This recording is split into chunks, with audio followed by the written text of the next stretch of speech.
Hey students, this is Julie Quinn. I'm going to go over the two different ways you can actually find your Turnitin plagiarism reports. Okay, those Turnitin is attached to the assignments that you submit if your professor turns them on or not. And you can actually, at least in this class, use it as an editorial tool. So you can check the report before you leave your submission in there for good, right? And you can double check that everything is accurate. So I've logged on to my fake practice Canvas class here, and I'm in here as a student.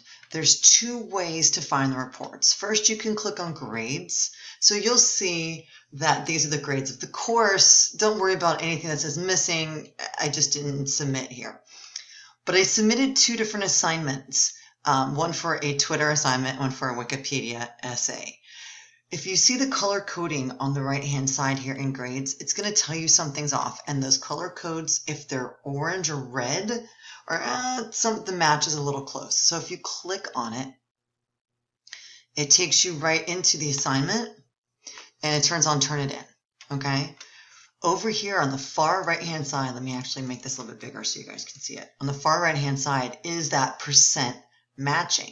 If you click on it, it will say on the right-hand side in the overview where everything was found. And yes, I just went to Wikipedia and I cut and pasted it.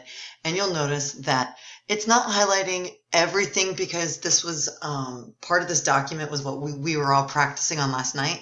So some of this did not match, but the Wikipedia content did. And you'll also notice that I wholesale cut and pasted this from Wikipedia. But the system isn't foolproof. So it highlighted a lot of it, but actually the whole thing was. And so the indication here is that when I see this big block, whatever is highlighted, the system is telling me as the professor and you as a student that this content is matching somewhere else on the web. You may find that the website that it's saying it matches to isn't exactly the website you got information from. Maybe you have an open quote but don't have an end quote or something like that. Often, information in the same phrasing is on multiple websites.